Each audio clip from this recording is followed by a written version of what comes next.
We're very proud that this is our 19th year, if you can believe it, and still going pretty strong. The committee always seeks nominations so we can make sure that athletes out there are not missed and get their full consideration. The Boosters Committee, in addition to Roberta and myself, are Bill Ringler, Rich Rampton, Rich Farmer, Julie DeMel, and Kathleen Arrowwood. And we will take any nomination, give us a name, whatever you know about the person, we'll research it and make sure that we don't miss any of the things that they have done and include them possibly for induction. A couple of the boosters, don't know I'm going to do this, but I want to give a couple of shout outs. This was a pretty big year with the plaque dedication and a lot of work. And everybody did a great job. But I gotta single out Bill Ringler for the amazing job he did with the newspaper articles. If you saw the Chester County Press, you saw the very detailed bios that were in there. And Bill ponchoed all that kind of stuff. So we really appreciate what he did. And I don't know how many offices Kathleen Arrowwood is holding in this organization, but I guarantee it's more than one. So some of you got a letter from her about you've been inducted. Some of you got a letter, I need a photograph. Some of you just ate some magnificent cheesecake that she ordered. If anybody bought anything, you got a check from the Historical Association or the Sports Boosters for something. She wrote that check. Did I miss anything else she does? She organizes us. She puts up with us at meetings. That's a biggie. And she does all this. She does it. And we were sort of leaderless about 70 years ago, and she just took it up. And we're the last vestige of what used to be known as the Oxford Sports Boosters, so we hope to be able to keep that going. Speaking of keeping it going, we're always looking for some people to join our committee. And I can get away with this. We need to get younger. We need to get younger. Why? Because sports have changed so much. No longer are there 12 sports athletes, or 12-letter winner athletes, or 4 sports kind of people. People are concentrating. No newspaper coverage. So we need people that are involved in sports that they can give us information, because we're missing out on the young people. Because what qualifications we accept today, other people say, well, I had 12 letters. Why did you put those people in? They only had 2. Well, the programs have changed. So if you wish that, it's a good committee. They get a lot done. It's a fun group, and we'd love to have your help. 2 more shout outs. Again this year, Shirley has donated the awards plates that we'll be giving out this evening. And once more, Carolyn has donated her time in crafting those plates. And we once again thank them for all the good work that they've done for us. And now for their introductions and installation. First candidate, inductee, Clyde Brigg. Clyde Brigg, class of 1970, lettered 4 years in cross country and placed second in the SCCL championship in his senior year. A 4-year varsity wrestler, he was undefeated in his senior year and a member of 2 championship teams. He earned 4 varsity letters in track and was a 2-mile champion in the 1968 SCCL championship. When he graduated, he held the school record for the high hurdles. Clyde Brigg.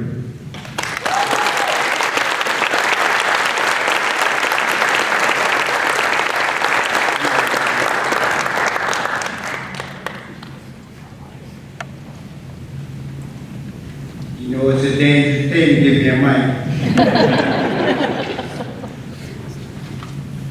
But first of all, I'd like to give honor to God, because without him, none of this is possible.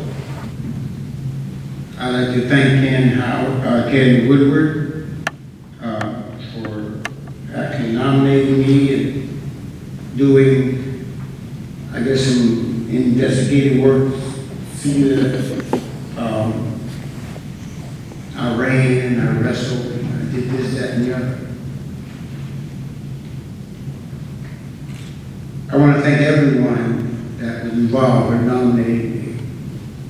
Once again, I thank God because even when I didn't know who He was in my life, He was blessing me to be able to run. And Lord, did I run.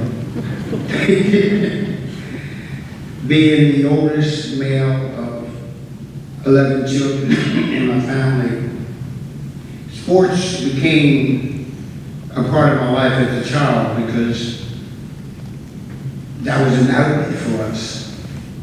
We didn't have much growing up. And every opportunity we had to do something other than be at home, we took advantage of it. I ran across country because we lived in the country and had to run to get to where I needed to go. And we lived, miles away. I wrestled the best that I could. I thank Donald Flick, who was my first wrestling coach, and then Mr. Fetzer, who was coach, and Scott Gold came along there somewhere later on in my career there. I'm just so honored to be able to be inducted into the Wall of Fame. It does mean a lot to me, and I thank each and every one that's here tonight. There's so many things that I could say, but one thing I will say that I thought that just continue to thank God for who He is in my life. And without Him, I wouldn't be who I am. I wouldn't be standing here today. You wouldn't be sitting in the audience. As you can tell, God is my main man in life. I've been a sexton at the Presbyterian Church for over 30 years without God and Bruce Hastings. I wouldn't be there. But like I said, I'm just so honored and pleased to be inducted, and I see so many people out here who I call my friends. Just keep loving me, because I'll always love you. God bless you.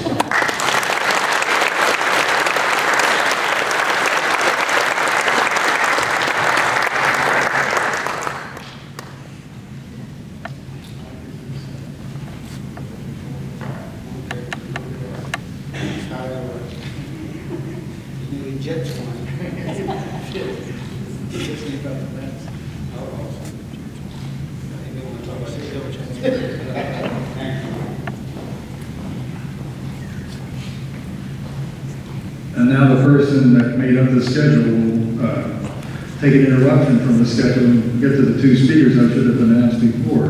I neglected to introduce Jamie Kennedy, a high school principal, who have a few words to say. Jamie, take my apologies and come right on up. Jamie.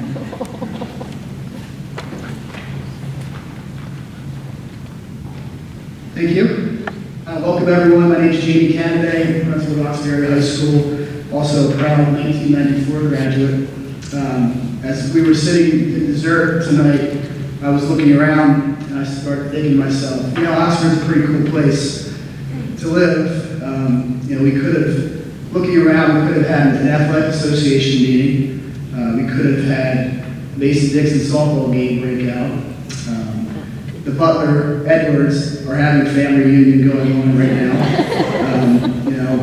So it's neat to see people who you recognize, and people who I know from when I was at school here who supported me are still here, supporting others. So it is a great evening. It's a great place to be. We thank everyone for coming. I do want to take a moment to just thank our Wall of Fame committee members for all their efforts and hard work they put into tonight. It's special not only to the high school, but also to the Oxford community, so thank you. I'd also like to personally welcome and thank our Wall of Fame inductees. I think, to kind of speak back to that small town feel, to some degree, I have some sort of connection with everyone up there. So It's pretty special to see. So congratulations to you and to your families, and thanks for coming. Also, please know that currently, Oxford High School, we're still a place that firmly believes in what athletics can do in the lives of young people, and we believe in positive mentors and coaches and the impact that they can have on the lives of young people. And that's something that we're going to continue to support for a very long time. I also want to just welcome the Howard family and friends who are here. I know tonight is a special night for you guys, and it's more than fitting that we memorialize Ken's legacy here at the high school. So thank you for being here. Thank you to the committee members and family that had the vision to recognize Mr. Howard in such an awesome way. I hope you guys can take great pride in Ken's accomplishments here at the high school. If there's anything that I can do for you this evening, please let me know. I wish you all well. Have a great evening. Thank you.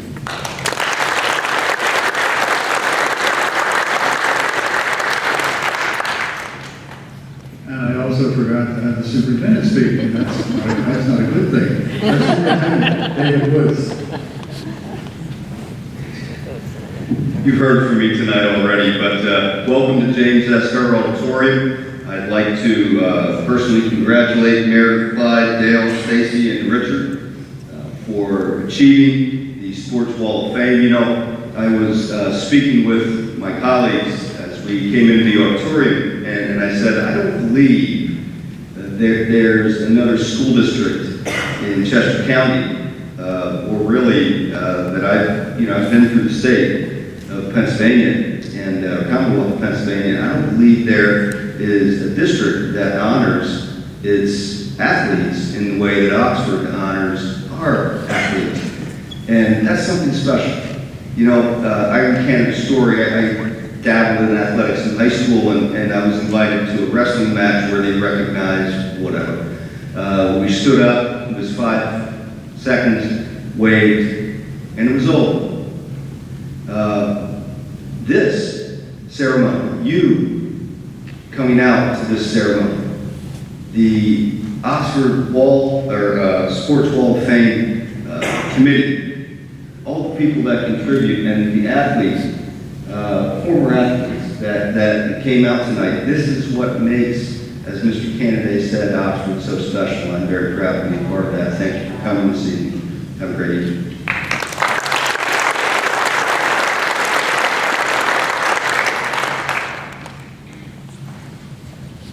Roberta McManus will now continue with the introduction of the inductees. Hello, I'm very happy to be able to talk about Meredith Henry Musselman tonight. A member of the class of 1997, Meredith was a 4-year varsity letter winner in field hockey and track. In field hockey, she was named to the SCCL first team, all area second team, and was school co-MVP in her junior year. In track, she broke the school 400-meter record. At Shippensburg University, she played varsity field hockey for 4 years and was the leading scorer for 2 of them. Meredith was named MVP in her senior year and participated in the NFHEA Division II North-South All-Star Game. She was also awarded the first Jane G. Goss Field Hockey Scholarship for high standards of character, sportsmanship, and leadership. And those qualities I've seen in her since she was in the middle school. Congratulations, Meredith, and welcome back.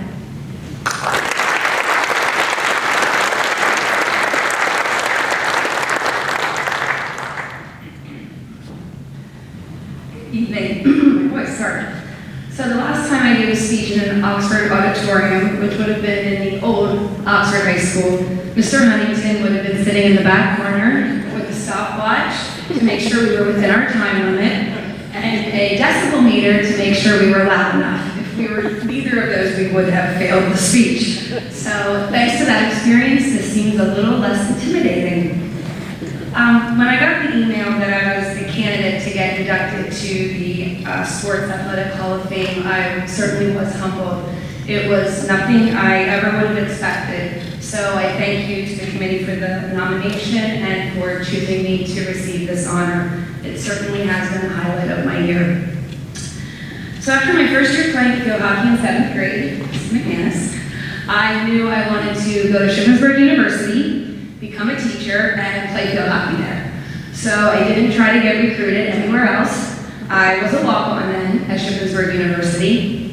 My first day there, many of the girls I talked to were from much larger, well-known districts, Souderton, Emmaus, Methacton, Lower Dauphin, which were all field hockey powerhouses.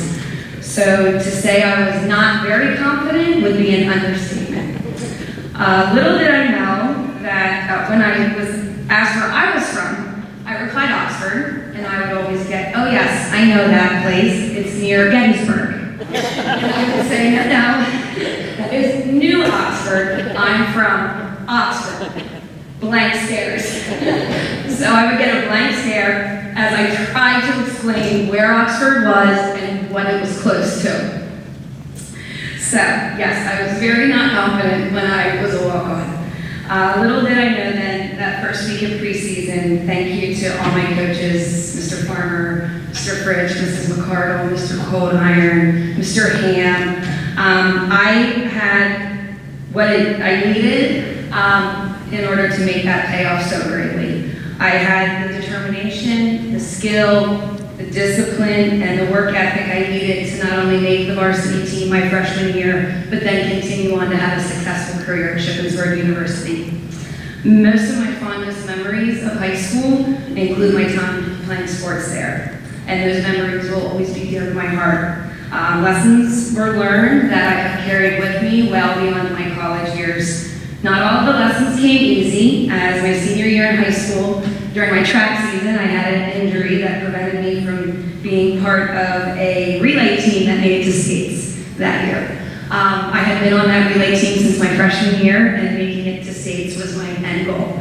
And I just fell short because of that injury. So I learned from that no matter how hard you work and how hard you prepare, at the end of the day, you pick up the pieces of disappointment, you keep moving forward and looking ahead. That is probably one of the most important lessons I learned and carried with me through my high school sports here at Oxford. So when I'm asked where I'm from, I hold my head high and say Oxford, not New Oxford, just Oxford, a great town in southeastern PA. I am proud of where I'm from and the impact that living in Oxford and playing sports in Oxford has had on my life. They say it takes a village to raise a child. Oxford was my village, and for that I will forever be grateful. Thank you.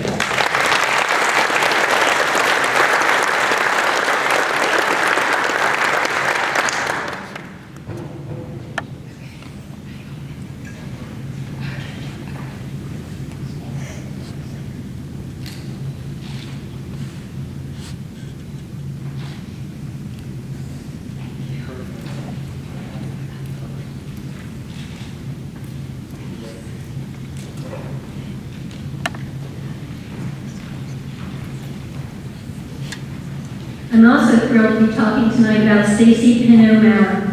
Stacy graduated from OAHS in 2008 and played varsity softball for 4 years, was an all-league and all-area team member. She was a 3-time MVP, and in 3 of her 4 years on the team, she batted over 400. Over 400. I hear that the Phillies have a good name for a batting coach. Okay? The softball team made back-to-back appearances in the district playoffs for the first time in OAHS history while she was on the team, and in her high school career, she also participated in varsity field hockey and varsity basketball teams. While in college, she played Division I softball for UNC in Wilmington. Congratulations, Stacy.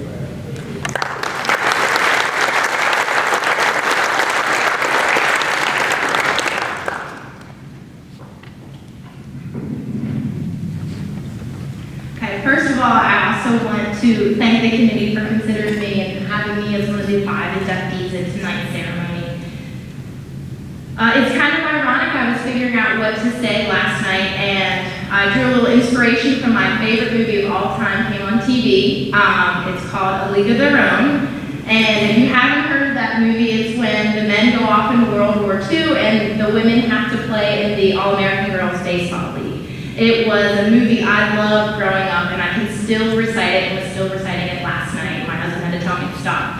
But you can tell early on that my love for softball was instilled. Not only from that movie, but early on it came from my grandfather. He would come to my house all the time, and he would bring my brothers and I into the backyard. I can remember this big plastic red bat that we would have, and he would teach us with a wiffle ball how to hit. Once we finally learned how to hit, he'd say, go get your ball and glove, now we're going to the front yard, we're gonna learn how to throw. So hours and hours of learning how to throw, and my poor mom can attest to all the practices we had in the front yard. She would have to line up the trees, and she was the second line of defense as I was learning to go from the 11-inch ball to when you go into a little bit older, you have to use the 12-inch ball. So these balls were going everywhere, and she was trying to keep them from going into the woods to be lost forever. So it was definitely a team effort to teach me the fundamentals of softball. But it was a hot day in July when I fell in love with catching. So playing Oxford Little League, you get to play every position and try every position out. However, it was on this summer day that no one wanted to put on that chunky hot catcher's gear, and my grandfather and my mom both coached the team, and they said, would you please do it for us? So I put on the gear, and I go out and catch, and it's like 100-degree heat in July, and I come running in the dugout after my first inning, and I tell my mom I absolutely love catching. And it started then, and it continued from there on. I remember going home and watching College World Series and videotaping those games so I could rewatch them. I'd watch the catcher, I'd watch how the pitch calling was. I would be taking notes to see what kind of sequences could get the batters out. And from 10 years old on, I told my parents the same three things. One, I wanted to play softball in college. Two, I wanted to earn a full scholarship. And three, I wanted to play in North Carolina.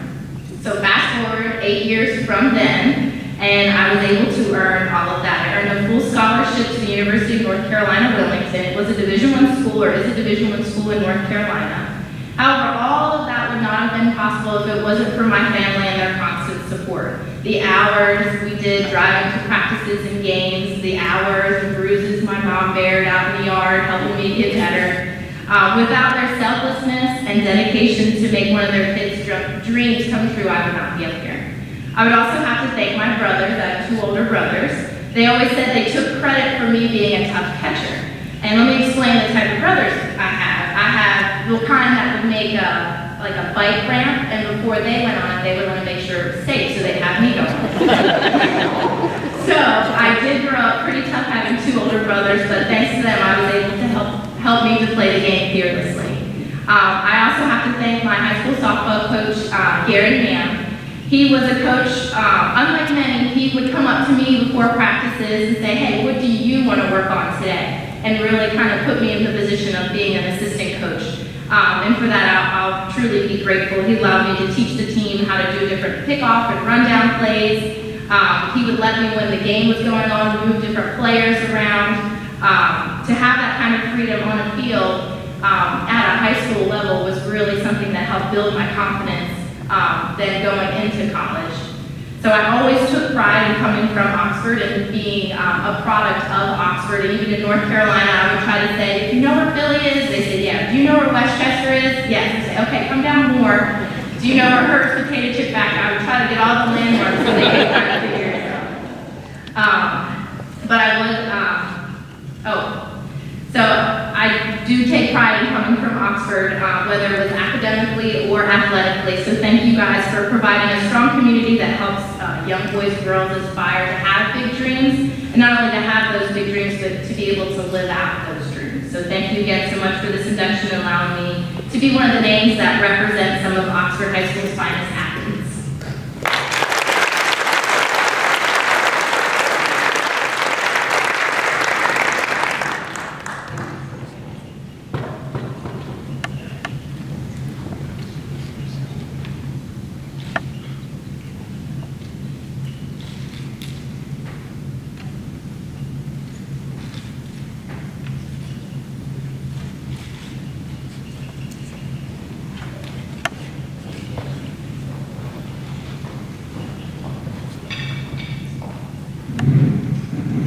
Dale Edwards. Dale is a graduate of the class of 1974, where he was a varsity letter winner in wrestling for 3 years. His career record was 56-11-1, which at the time was a school record. He was a sectional runner-up, district qualifier, 2 two-time sectional champion, and the first SCCL wrestler to compete in the PIAA state championships. He was undefeated in his matches in the SCCL during his career. He was the most valuable wrestler for Oxford High School in all 3 years of wrestling. Dale Edwards.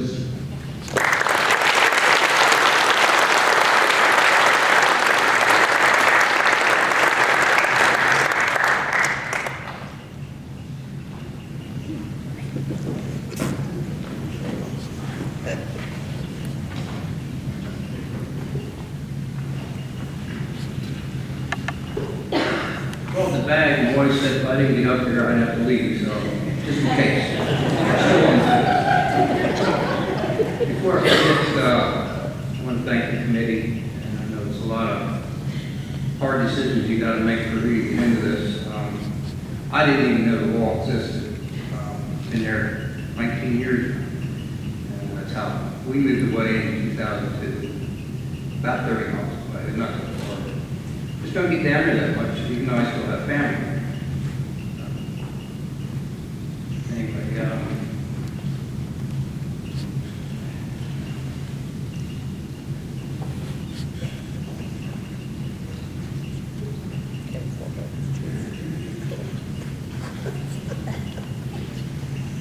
I couldn't remember what I looked like that, did I?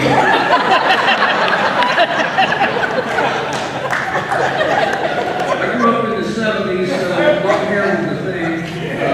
My dad never let me grow this long, so I thought I'd take it. $6 at Walmart, that's 6 months every year.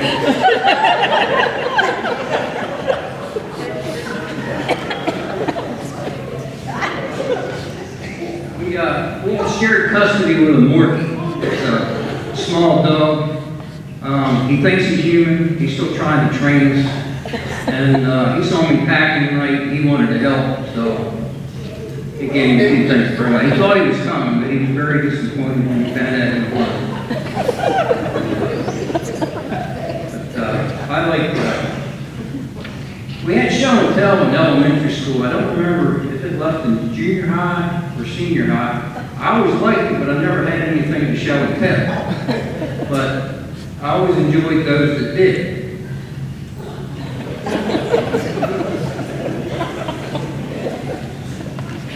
Pick this up here to be easier.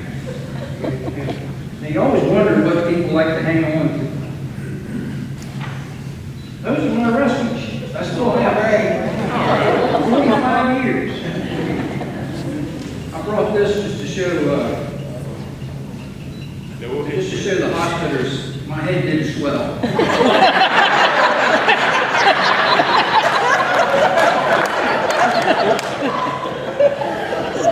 I don't have any hair in me. And that's just the case.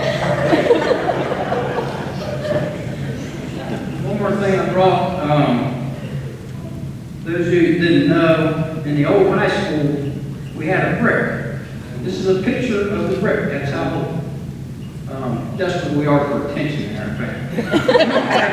We don't have any famous people. We're having a little mini Edward reunion tonight because this is as close as we come to fame. I don't know what happened to the brick. Anybody know where my brick is? I would like to get it back if I could. I try to hide somewhere where my wife can't throw it away. She cleans out. I lose more things, and she said, "You can tell me what you lost. You can have it back." And I never can. So she did allow me to keep my wrestling things, which I appreciate.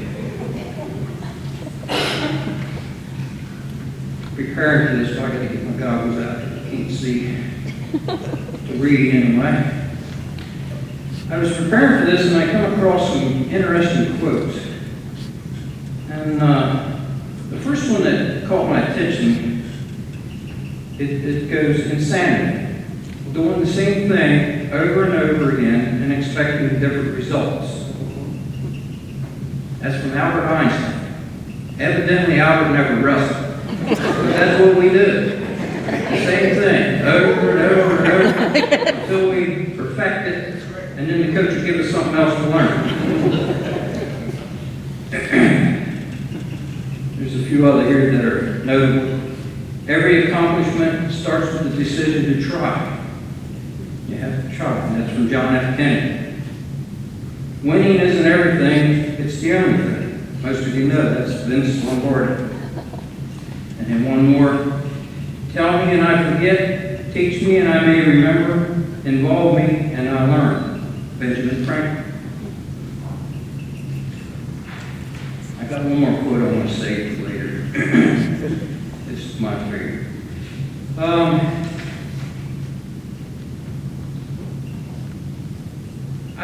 A lot of people thought back in the day that I was a great wrestler. I still get told that once in a while. I never felt I was a great wrestler. I thought I had a God-given talent, and I had a great coach. And somehow we put them together, and with a little luck, we made a few accomplishments through our life. They told me Richard Farmer was on the committee this year, and I've known Richard since he was little. He was in college when I had a wrestling career, so he probably didn't know what I did, nor would he care. But after that, I mean, this is in July. They give you plenty of time to get ready, and I'll be glad to get tonight over with so I can get back to sleeping and eating a little better. As you can tell, speech isn't one of my high points. Back in 11th grade, we had an English teacher by the name of Mr. Farrell. And Mr. Farrell gave us a speech assignment once, and I don't remember the circumstances as to why, but I never got around to giving my speech. And he told me I could get an incomplete, and I thought, well, I can live with that. Better than embarrassing myself. But the report cards come out, and that incomplete became an F. And my mom doesn't know about this. But back then, the report cards were a carbon copy, just a flimsy little thing. And to start wrestling, back up a little bit, I grew up on a family farm, and I was the oldest son. So we had chores to do, and I was expected to be there. And I talked Mom into talking to my dad about me going out for wrestling. I really didn't have an interest in going out for wrestling, but I had some classmates in 9th grade. 9th grade I did not go out. In 9th grade they kept saying, what a good time they had. They had this excellent coach, and it kind of sunk in after a while. And 10th grade come around and decided, well, maybe I'll give it a whirl if I can, because there's not a lot going on in the farm in the winter. You just milk cows and feed the animals and work manure and all that stuff. I figured they could do without me a little bit. So anyway, Dad agreed to it as long as my grades didn't suffer. So in 11th grade, when this F came out on my report card, I was talking to some of my buddies and I said, there ain't no way my dad's going to find out about that F. So I found a piece of carbon paper. And that F, I thought an A would be easier to make an A, but I didn't think anybody would believe it. So we made it a B. But nobody ever questioned it. And, there was nothing online that they didn't have online. But they couldn't find out about it. So I was able to continue with wrestling. We did take it up with Mr. Farrell, my buddy Freddie Rodriguez. Freddie will always stand up. Freddie got up there, Mr. Farrell, how can you give him an F? You know he's got to wrestle. Mr. Farrell says, well, it was incomplete, but it automatically goes to an F. There's nothing I can do about it. So we had to let it go. So anyway, I want to start back in, this could be long tonight, I'm sorry. 45 years is a long time to wait. And I know it's 45, it's not because I had great math teachers, it's because I have a reunion the same week. But anyway, we'll go back to 1957, 58 here. I was only a year old, so I can't remember any of this, but there was another young man that was just as important. And we're going to take you up to the little town of McEwensville. And this fellow was a freshman in high school, and he decided he wanted to go out. He was also one of the sons, there was 2 sons on the family farm, and he thought he would go out for basketball. So the head coach, the head wrestling coach, saw him trying out for basketball, and I guess he wasn't too impressed. And went over to him and said, "You're never going to make varsity on basketball." He says, "But I got a varsity spot open in wrestling." So I guess he thought about it a while, and he said, "Yeah, why not? It beats milking cows." So he went on to wrestle 4 years. He got into the sectional finals. I know in Pennsylvania, maybe not back in those days, but when you reach the sectional finals, you go on to districts. But I don't have any information there whether it was a wash or what happened. But anyway, he went on to Penn State, majored in physical education, and he took physical education. Started out with wrestling.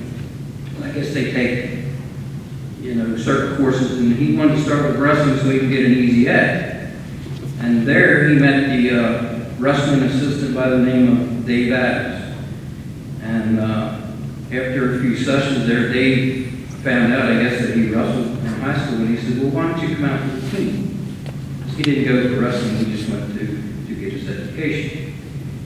So he said, "Yeah, sure, why not?" So he actually made a spot on the team and went through that first year, his freshman year. And something happened between the freshman and the sophomore year. I guess it was some blonde girl walked by, caught his eye. Next thing you know, he fell in love. She swept him off his feet, married her. Now he's only a sophomore in college. So you know where the wrestling career is going, right? It's gone. He has to get jobs for a family. So he thought he was smarter than I was because he was thinking about his future. He changed his major to agricultural education because he figured he'd get a job with agricultural in the agricultural field, another thing that he knew a lot about, and he could maybe get a side job with wrestling coach, which is kind of where he was leading to go. So he graduates.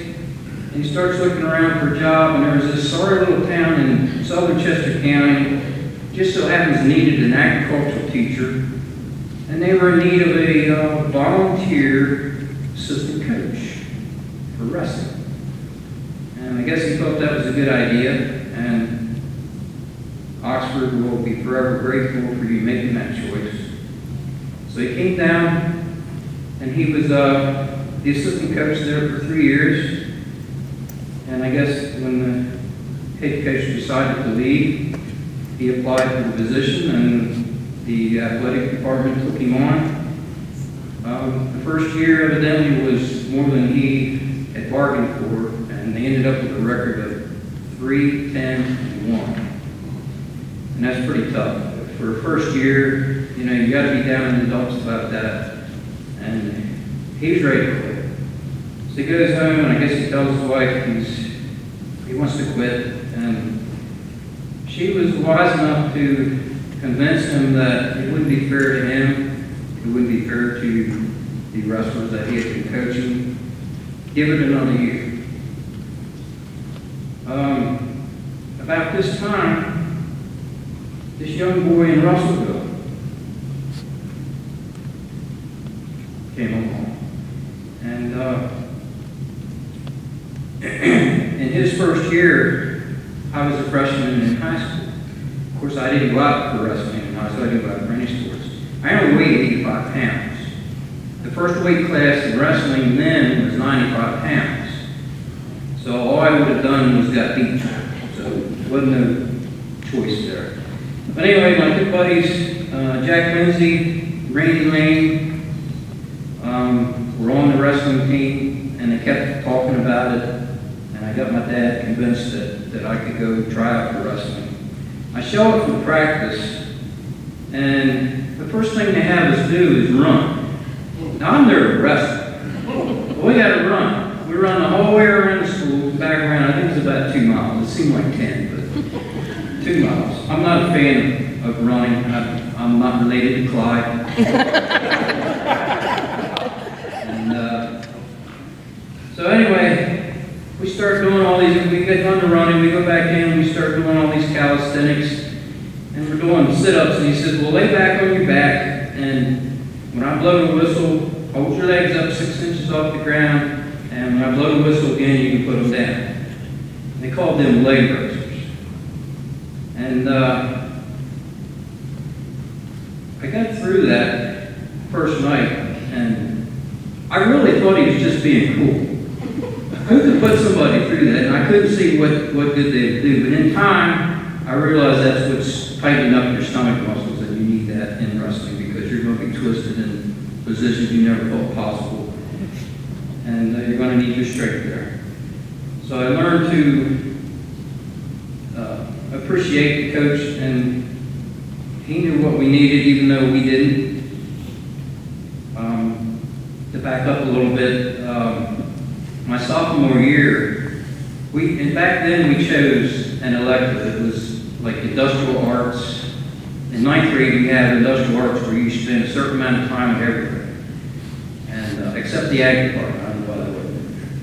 But I chose wood shop. I thought of the 3 or 4 things they had to do back there. It's something I could probably live with and make something for free. Sounded good. And I ended up being in the ag department with my home room, and the coach was there. And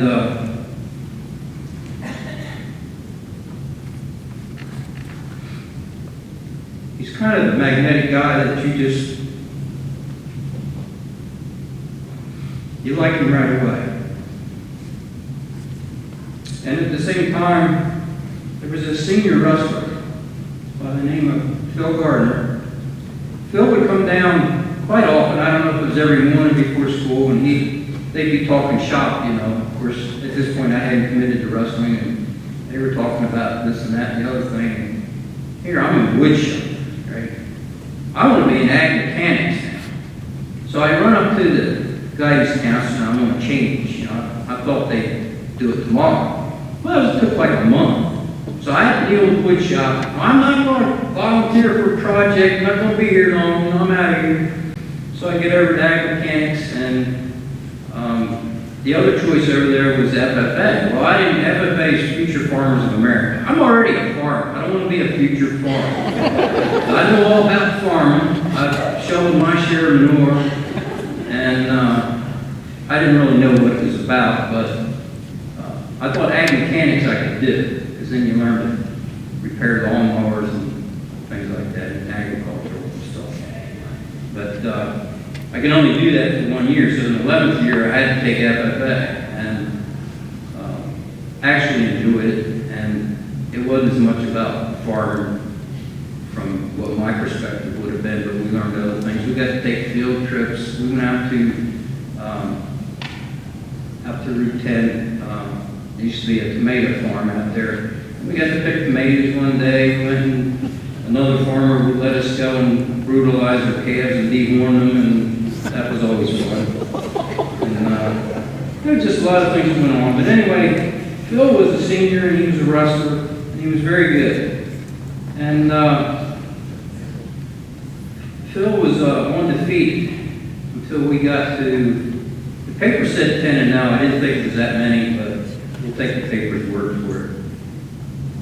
And nonetheless, he was undefeated. And we're going up against Downingtown. Now, Downingtown, the year before, had beat, that would have been my freshman year, and I was wrestling, 55-0.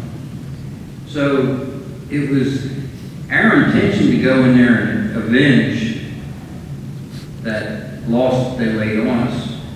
And so we went in with a lot of fire, and Phil was 167, so he was like 3rd or 4th from the heavyweight. And back then, we started with the 95-pounder, and you just worked right up through the weight class. They do it differently now.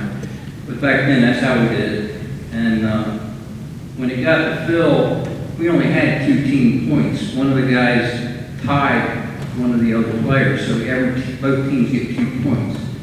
And we figured Phil's going to go in there and wipe up. Well, Phil ended up, he The guy picked him up and slammed him down, and Phil went to catch himself with one of his hands. And when he did, he dislocated his elbow. And that was a career-ending move for Phil, unfortunately. And devastating loss to the team. And I went on that year to win the MVP for Oxford because of Phil, because he couldn't be there. And Phil stayed with the team. He kept out. He came to practice. You know, his arm was in a cast, and he supported us in every way. But they had to give it to me because Phil couldn't finish his career. And I tried to get Phil here.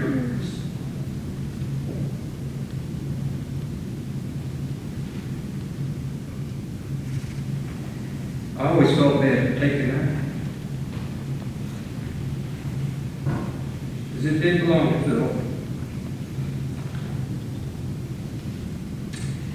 Anyway, I know I was going to either throw up or cry, so we got one out of the way.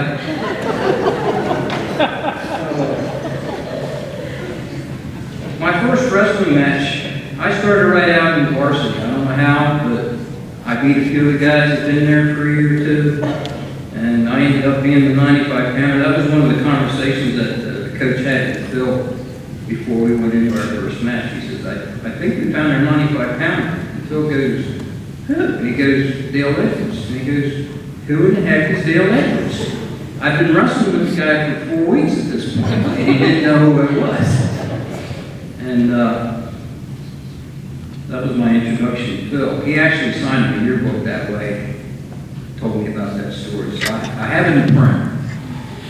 Anyway, first match was coming up, and we were going up against a very good team,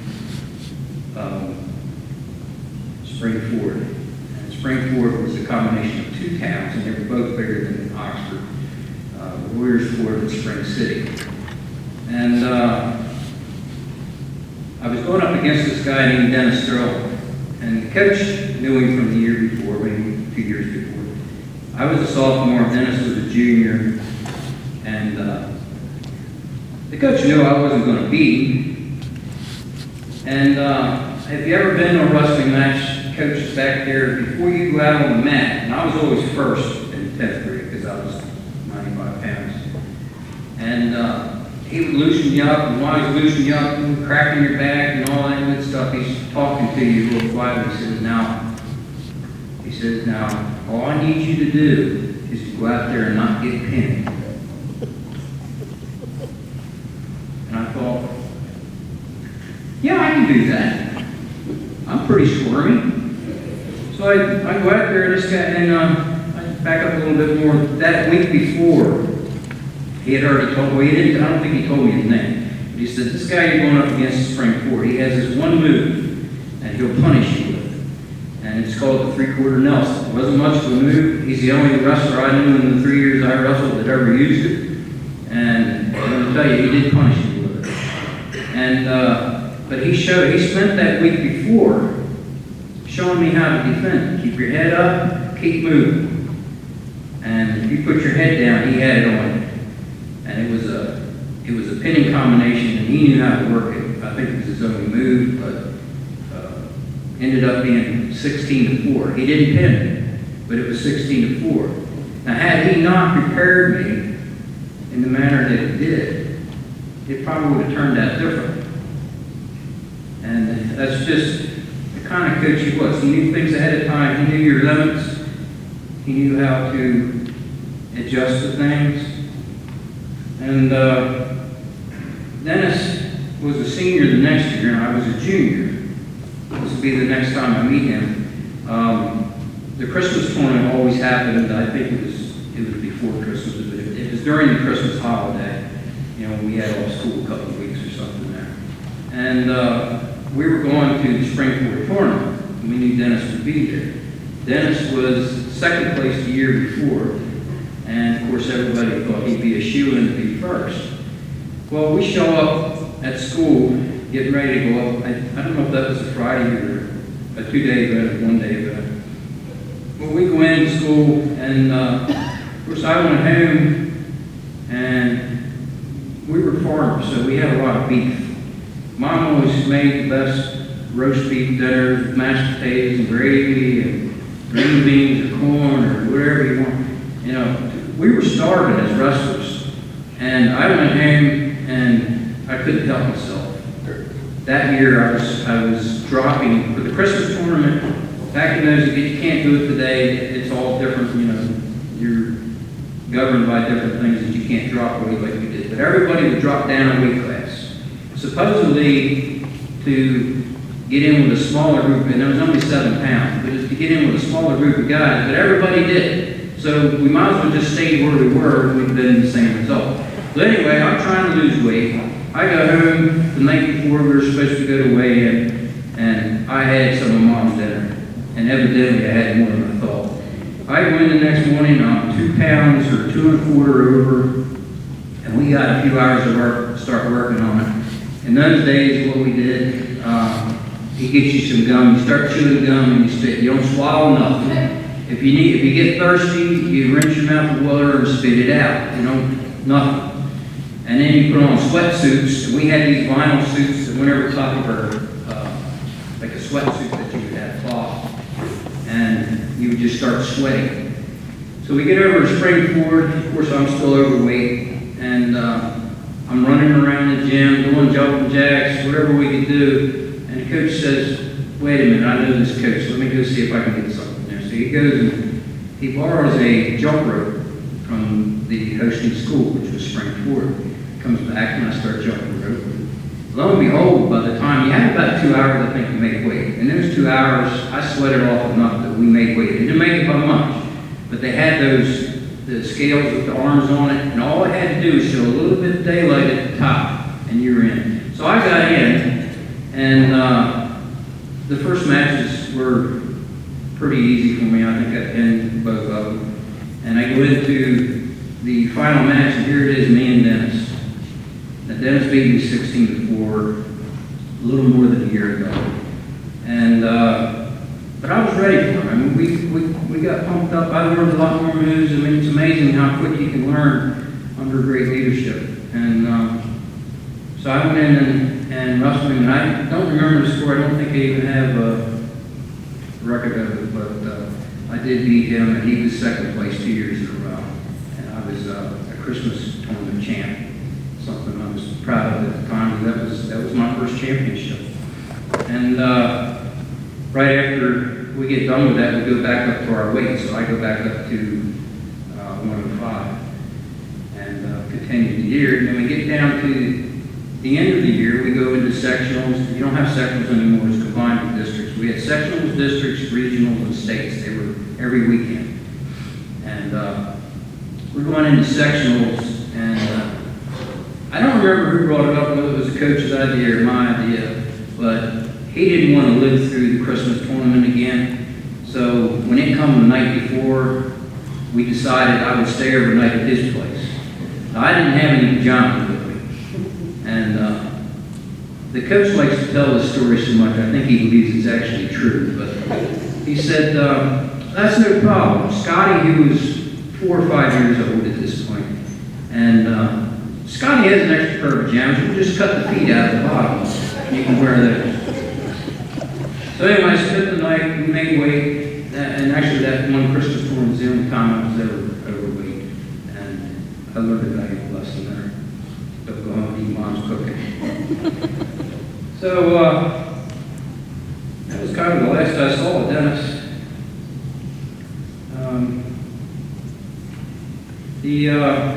After that first match with Dennis, back in my sophomore, I have to back up because I have to jump around here.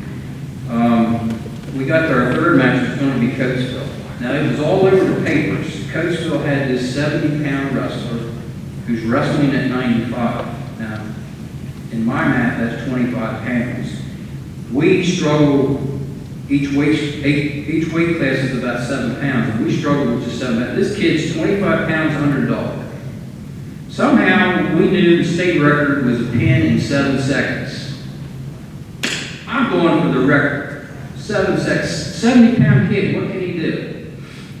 Well, the coach in his wisdom, when I was doing that little thing before I got there, he says, "Now look," he said, "I hear this kid's face. Don't get careless out there." And so I put that little thing in my head. I go out there. I was afraid I was just going to headlock and take him down 10. And I think there was two things going on. I think, number one, he was concerned for that young man. If he'd have been the recipient of a 7-second pin, it might be the end of his career. He might be done. He might devastate. So I think that was one reason. The other reason was he didn't want the guy to get sloppy. Now I ended up pinning him in like 40 seconds or something, but I didn't get my state record, which was either, I don't know if it was tied or held. The next year, I think, it was Jim Nelson, our heavyweight. He went out there and he had like a guy from our career. And we didn't care about our career. They were our arch enemies. We couldn't wait to beat them. So we didn't care what he did to them. But anyway, he went out and headlocked him. In 7 seconds, he got that guy pinned. And he probably holds the school record here, if not more. And so that was my chance for my 7 seconds, but I didn't get it. Anyway, we got to the end of the year, and sectionals came up at my sophomore year, and we went to sectionals, and I get to the finals, and there's this kid from Westchester, and he was a year older, so he was a sophomore, and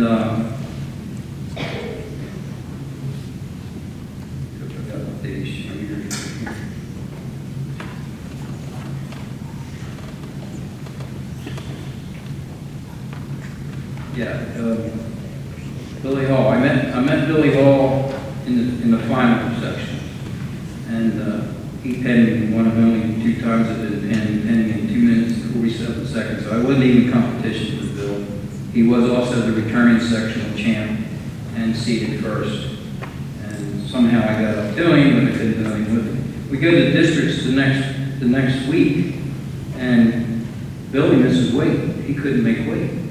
Now, you put a lot into wrestling, you need to be a little more disciplined than what Bill was. And I never heard of him. Well, actually, I did hear of him after that. But Bill, being that Bill couldn't wrestle, they had to come up with somebody else for me. They had to reseed someone else for me, and I got somebody from them now. And this is where the luck comes in. Okay. And so I meet this fellow named Mike Miko in districts, and Miko beat me like, I think it was 11-8. I wrestled Mike Miko. I only had 11 losses, and 3 of them were Mike Miko. I couldn't seem to do anything with it. Fortunately, in our senior year, Mike stayed down at 105, and I went to 112, so I didn't have to wrestle in my senior year. And we did much better that year. Now, the class of 74, I think in 9th grade we had 3 or 4 guys on the team, and evidently the word must spread because we ended up with a lot more. I had that here somewhere, but in my senior year when we went to sectionals, we had 4 number 1 seeds, 3 number 2 seeds in the wrestling sectional tournament, and we ended up with 4 champions. Greg Daver, Gary Testerman, Rodney Geisman, and myself. And Ray Brantner took second. One of our first seeds was a sophomore by the name of Bill Hosto. Bill had a wonderful year going on, and he actually was beaten early on in the round, and he couldn't go any further. He only lost by 1 point, and that's how close things can be in wrestling. In my senior year, we went to districts. It was probably one of my favorite tournaments. I was seated second, and there was another fellow seated first named Tom Muir. And Tom was undefeated. I had 1 loss. And we met in the final, and I ended up pinning him. And we go to regionals next week. There's only 4 guys to wrestle, so you have the semifinal and you have the finals. And I met Tom in the finals again, you know, and this is where the confidence can catch you. Tom actually beat me like 8-2 or something like that. And, so I should have been a regional champ, but that's where confidence got in the way. Besides, I'm just going to skip a lot of this. Besides being a coach, you know, Coach Cole was a friend to us. He was a father figure. He was a mentor. And occasionally he was a matchmaker. In my senior year, before the season was really getting going, he said, "Edwards." And I said, "What?" He says, "You have a girlfriend?" And I said, "No, Coach, I'm a wrestler." "You don't have time for girlfriends." I just made that up. Anyway, he says, "I have a babysitter that likes you." And I said, "Oh, yeah." I said, "Well, who's your babysitter?" And he told me, and I said, "Okay, yeah, she's kind of cute. You have her number?" And he gave me her number, and I was pretty backward back then. I hadn't dated girls yet. And I carried that number with me for a couple of weeks, but finally I did ask her out. I took her all the way to the movies, which was about 3 blocks. Used to be a movie theater in Oxford there. And the second time that I remember, it might have been more, but the second time was Christmas Eve day. I called her up and I said, "Hey, I got to go do some Christmas shopping." I always wait till the last minute. And she went with me. I think everything was closing and it was pretty much all the thing. We ended up, we didn't stay together. At the end of the year, I always ended up practicing by myself for a week or a couple of weeks. And the rest of the guys I wrestled with were tired of wrestling, so they just go home. And I'm left there trying to practice by myself, and I've got sectionals, district, regional, states to go through. My senior year, we had quite a bit of help in the districts. When we got the regionals, we were down to 3. It was myself, Greg Deaver, and Gary Testerman. And that was the Bethlehem. And what they would do, when I didn't have anybody to wrestle, they'd grab somebody. Well, Freddie Rodriguez, my buddy, he was always hanging around, and Freddie was one of those guys that he didn't know anything about wrestling, but he was good for the game, and he'd jump in there and I'd beat him up and he'd go on. And there was a fellow, one of our school teachers, Mr. Emily. Mr. Emily, I think, weighed about 200 pounds. He was pretty solid. He was the assistant basketball coach at the time. And they would take him and let me try to hold him down. And I had moves that I could hold him down, even though he was a lot bigger and stronger. But he would get so mad. And Mr. Hamlin was another one of those matchmakers for, I think it was my senior year. The whole year he tried to fix me up with one of the cheerleaders that he nicknamed Peaches. That never got off the ground. Anyway, I've got, try to wrap this up.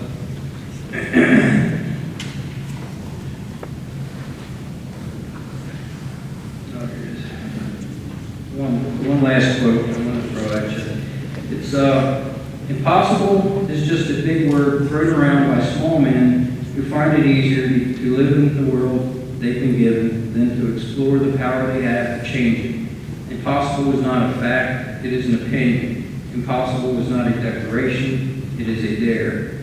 Impossible is potential, impossible is temporary, impossible is nothing. And the same fellow also quoted, "Often it isn't the mountains ahead that wear you out, it's the pebble in your shoe." And that's just saying it's the small things, not the big things. And I wanted to add, impossible divided by determination equals possible. And I have one more thing I'm going to read here. This is something I wrote, and it's entitled Impossible. They said it is impossible to make a mountain from a hill, but watch determination as it builds upon your will. Every lifetime has a moment where they stand out amongst the crowd. Some will fade behind the scenes as if their moment not allowed. Others in the forefront exclaim greatness to the world in which they live. Some will hide in shadows, seeking comfort in the teachings they will give. 500 winds have not yet reached that pinnacle in your time. I have no doubt that any moment your reward will cross that line. From that first glance when we approached that elusive Madden States, to the time you crowned the champion, and then to the seal of your fate. I am jealous of those moments as I long for recompense, but settled for a distant fan to watch a master teach offense. Though worlds apart for many years, my heart's been here with you, just waiting, watching, counting days, till your dreams will all come true. Impossible is a weakness that precedes our liberation, but never will it stand when we exude determination. And that's for our coach. And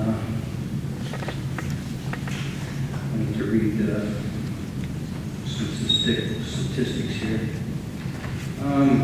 There's been a lot of wrestlers inducted into this. A lot of you are here tonight.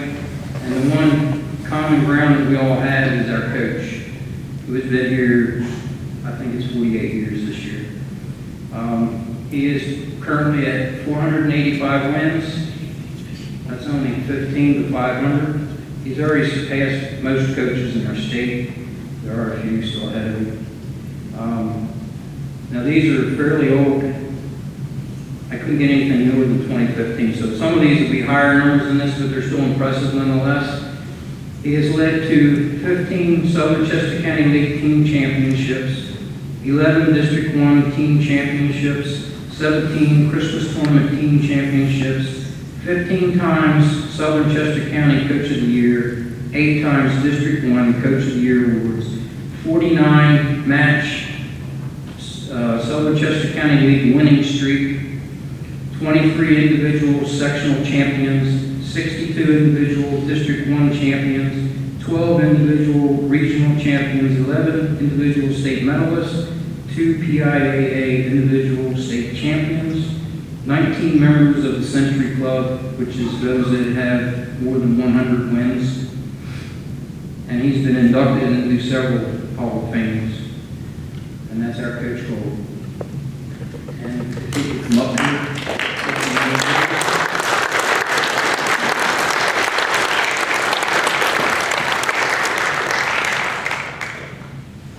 My cousin hangs around the school a lot. He's been a photographer at a lot of events.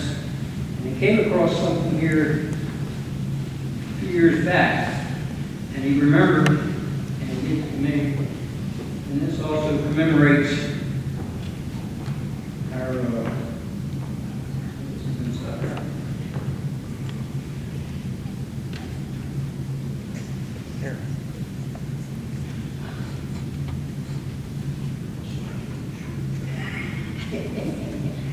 I don't know if I should have took this. I think it's inside now. Never mind. Our first 2 years that I wrestled, we had these old uniforms. They were 3-piece uniforms. And he must have went to Mr. Howell and really begged him for these new uniforms. But we'd go up against these bigger schools like Downingtown and Springford, and they had these nice warm-up jackets, hooded, and they looked real cool. The guys would be prancing around in them. And the bottoms of these are white. I don't know what happened to those. They probably didn't stay clean very long. But that was the new uniforms we got. That was the warm-up part. Very snazzy uniform. And I don't know what I can do with it. I thought maybe you could find something to do with it. Put it with my work.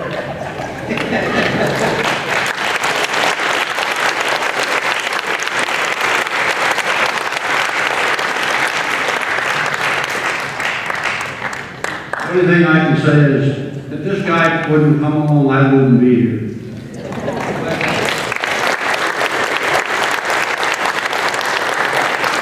Thank you, my mom, for the track book. She kept track of her.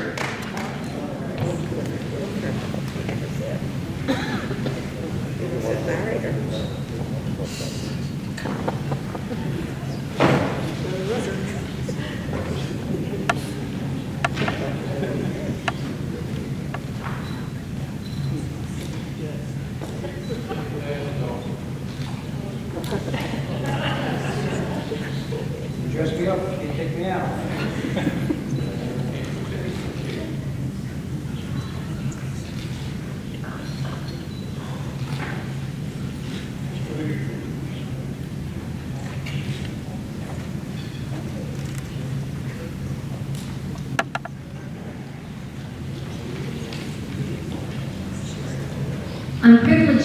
talk about the posthumous induction of Richard Bud Draper. Bud was a 1953 graduate of Oxford. In his high school years, he participated in baseball and track for 4 years, the soccer team for 2 years, and played basketball for 3 seasons. He was a member of the varsity club in his junior and senior years. Bud also served in the Air Force for over 20 years, and while stationed overseas, continued to participate in baseball, basketball, softball, and even became a boxer. He became a much sought-after official of basketball, softball, baseball, and volleyball at all levels from Little League to the collegiate level. He also made the cover of Texas Coach magazine. Here to accept for Bud tonight is his son, Michael.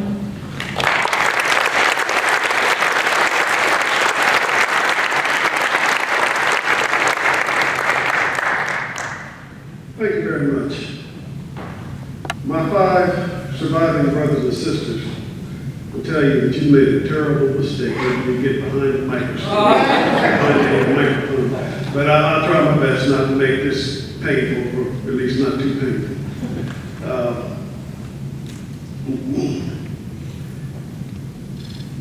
Let me preface this by saying that I have an unusually long memory. Okay, I remember deep into my childhood, much deeper than my brothers and sisters. As a matter of fact, I don't think I've ever met anybody as long a memory as I do. Well, there is a reason for that, but I won't get into it. I didn't even know it until I was, a little over 50 years old. But let me say this. My father, even though I know he accomplished much in high school, he accomplished a lot in the service also. We were at Chanute Air Force Base. We were living in town, in the city of Chanute, France, which is in central France, about, it's south of Paris, to about 200 miles south of Paris, with the city of New Orleans, place noted for Joan of Arc in history. In any case, my father had done an awful lot as far as his athletic accomplishments there. Let me do say that prior to arriving here, he had been to he'd been in the Air Force, and he'd been assigned to Greece. He did a stint at Chanute Air Force Base in Rantoul, Illinois, Maxwell Air Force Base down in Montgomery, Alabama. And then we arrived together as a family with Chanute. And at that time, I was about 5 years old. My brother had brought to my attention that we had about 6 boxes. Well, I guess you could call them interesting. At the time, I didn't know what they were. But we bought them all. That turned out to be trophies. Okay? They were track trophies, softball trophies, baseball trophies, boxing trophies. I didn't mention baseball trophies. Okay. I didn't read at that time, but when I did learn to read, I found out that most of these trophies, which I had thought were team trophies, they were for teams. Well, a lot of them were for team sports, but in these team sports, it was for individual accomplishment. Okay, I didn't know what an MVP was, but a lot of them had that on. Okay, I mean at the time I didn't realize. I learned later. Okay, and for things such as one of the baseball trophies for stealing bases, and Well, it didn't make any sense to me at the time. It meant nothing to me. I just decided later, I think a year later, when I did learn how to read, that I would know what was on there. But by this time, they were bases because, I mean, just the bases of trophies.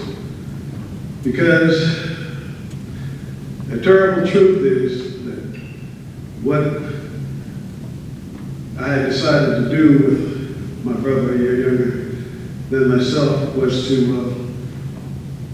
take these fascinating things and we destroyed them. We used them to play army with, fights and all that.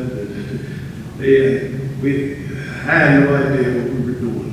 And I remember breaking about 2 or 3. Yeah, I mean, when I say break, you know, break the leg, they're made out of pewter, I suppose, and painted over. And there were some plaques involved too, but we weren't interested in the plaques. But we had destroyed them all. And even in my memory, I say I have a long memory. I only remember breaking 2 or 3.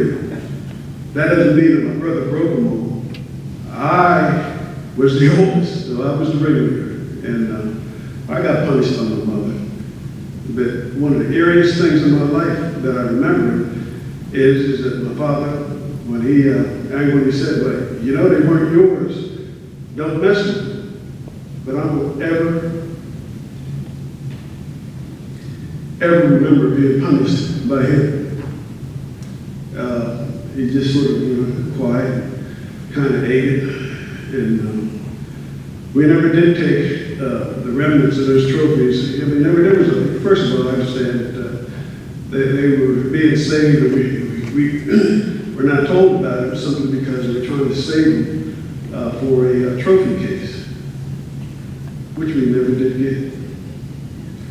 And all the remnants of those trophies were left in France when his tour was up, because there were many other things we had to make wait, just didn't bring them back. He did keep some scrapbooks or clippings and so forth, but did take those. I know that the trophies that he received, and I did see him receive some later, okay? Later on, we used to go to ball games. Now, we didn't sit there patiently. We were little kids, you know, 5, 6. Well, at least I was 5 and 6. We were busy looking for junk underneath the stands. Running around the ballpark, you know, looking at this and that, and every now and then. Okay, yeah, let's see. Well, in the case of baseball, we'll see my father get a walk. And he'd call me to go to first base and then take off and still second. Okay? And everybody was in awe. Wow, did you see that? And it's not that I had no respect for my father, but that was Dad. You know, he always did things like that, you know. So I really did not make exceptional note. That's just what my father did. Okay?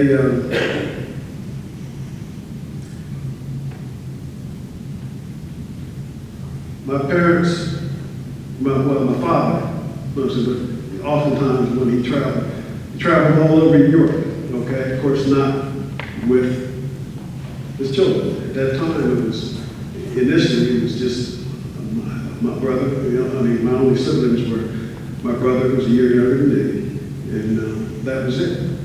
Of course, by the time they left France, I had a new sister. I had a new brother, and unfortunately I had another sister, but she only lived to be 2 weeks. I would say that they had a good time in France. So actually, I enjoyed France, and I'm sure my brother did too. As a matter of fact, he actually started school, the French school, because we both picked up French living in the city. And he was school enough to start. They started at 5 years old. A year later, he transferred over to the American school. I did see him receive some trophies at a ceremony.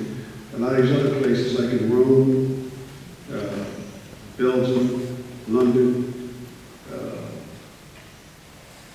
places in Germany. I think he went to, I think he did go to Berlin at one time. That time, of course, the Germany's were split, east and west. But let me say this, is that I know this, not because I knew it at the time. I know it because I was taught that in school. Okay, we were in post-World War II Europe, and the Cold War was in full swing. As a kid, it really didn't feel that much, except for when everybody was concerned. For the years I was over there, it was like 59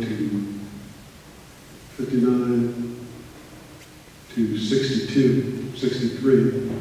In that period, there was we had the conflict with Cuba, and everybody was very concerned. But other than that, things went well. Of course, some of the places that played my father in baseball anyway were Nice, Lyon, Tours, Marseille.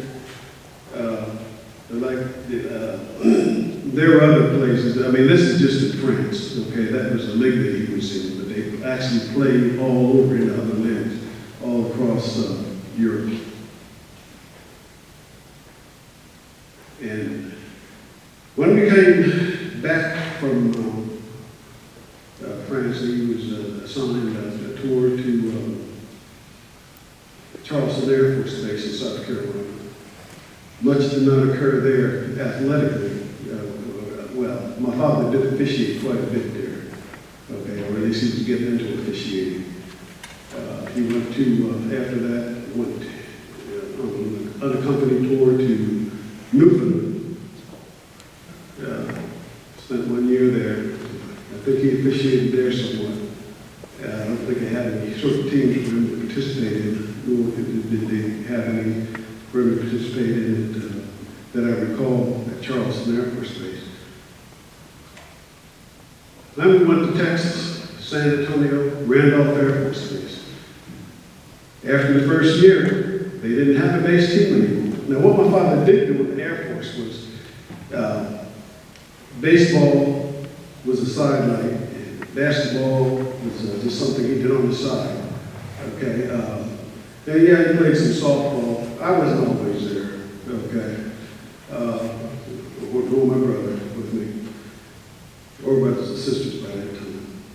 But anyway, he got involved with some semi-pro teams off the base. Well, actually in San Antonio, and he was with them for a number of years. I do believe he got into a little bit of coaching. It was bad coaching.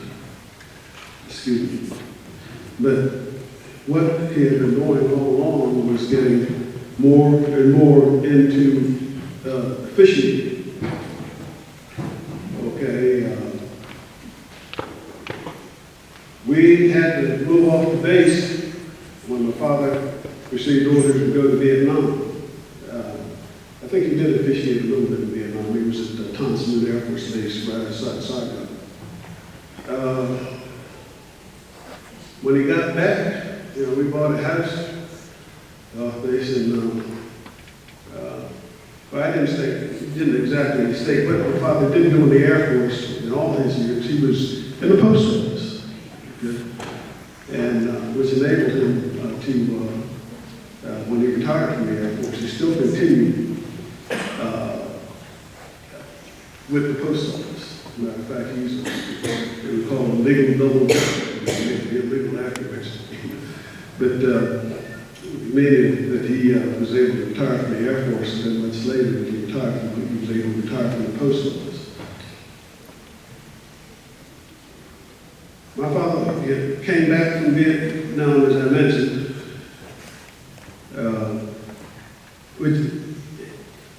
and of course, he reassigned to Randolph Air Force Base. That was the purpose for him going to Vietnam, because my parents had fallen in love with South Texas. And he did go to Vietnam to keep the family stationary in Texas. As a matter of fact, we stayed right there outside San Antonio until he retired. Graduated from high school there, and all my brothers and sisters.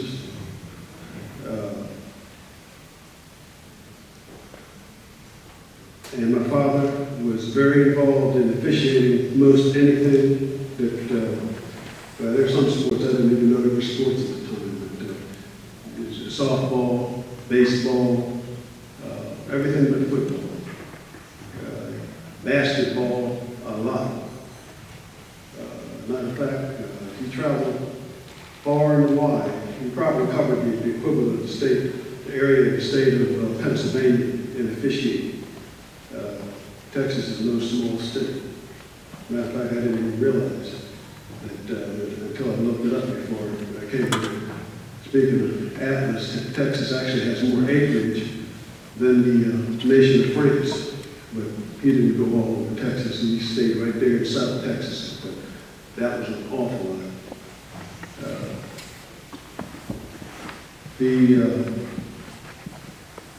He did run some of the officiating leagues that he was involved with from time to time. I recall even that him telling me years later that he had officiated some Shaquille O'Neal's games. As a matter of fact, when I read a book of his that my brother had, I think there was even a reference made to my father, but it didn't use his name. It sounded like my father. And that he stirred the pot up, told him by the other side, said they're going to do this and that to you just to see a really good game.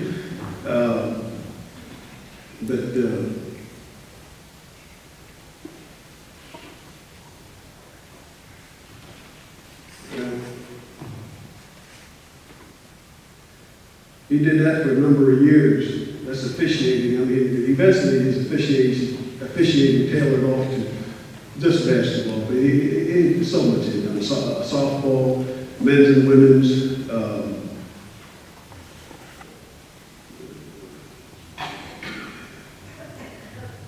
Everything but football that I can recall. And I say that, with all the things that my father was big in, well, that's not what I got into. Now, the thing is, all my brothers and sisters, we just became a thing and were involved in sports. And we knew about some of the exploits, nowhere near as we understand all of them. But my brothers and sisters did not see those 6 boxes of trophies. And my brother and I broke up. Okay. I don't even think unless it was mentioned, I'm not even sure they were quite aware of it, but it was a thing in my family. My brothers and sisters were all into some sort of sport. And I would say that probably my younger brothers and sisters probably were better athletes. Me, I only played football. But, well, I was involved in track too. I didn't distinguish myself in anything but football. My brothers and sisters distinguished themselves, and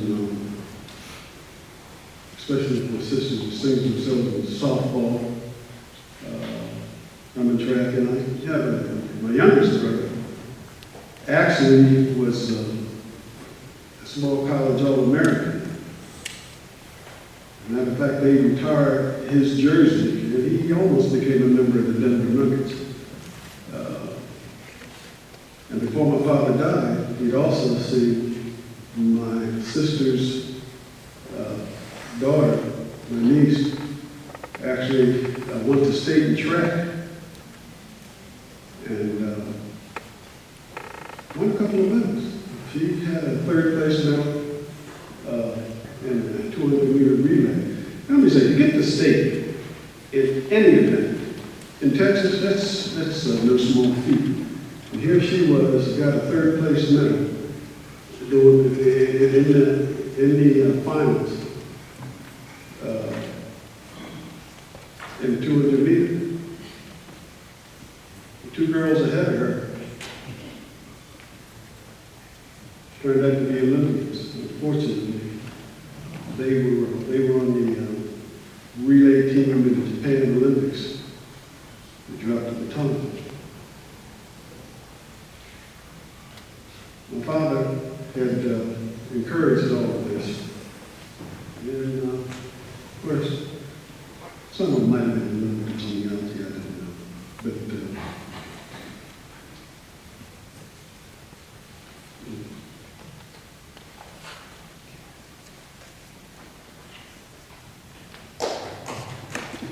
in any case, my father was behind it. Was behind it all. He did attempt to get into coaching, high school coaching, but didn't work out well. A coach who had been he was one of the assistant coaches in football, was the head baseball coach. And he said when my father talked to him,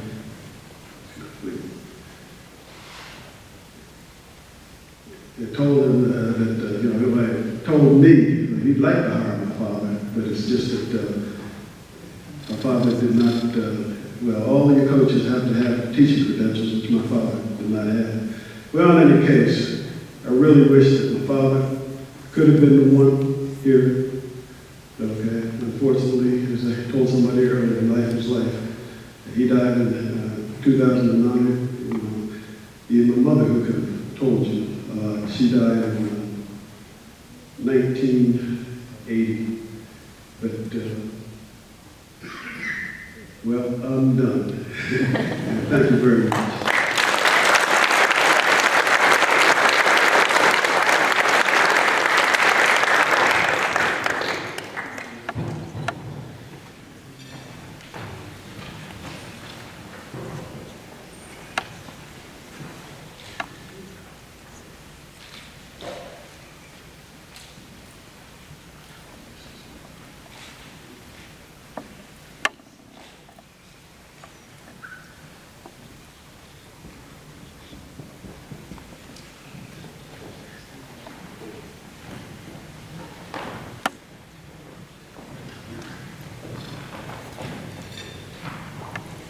One last bit of business tonight. The flowers on the table are being given to Cookie Howard in appreciation for all she did to help Ken's career. Congratulations again to all of you. On behalf of the sports boosters, I would like to thank you for your attendance tonight, your kind attention, and I would like to invite you to our ceremony next year on a Monday night in October. Our ceremonies are over. Thank you very much. Drive safe. Have a great evening.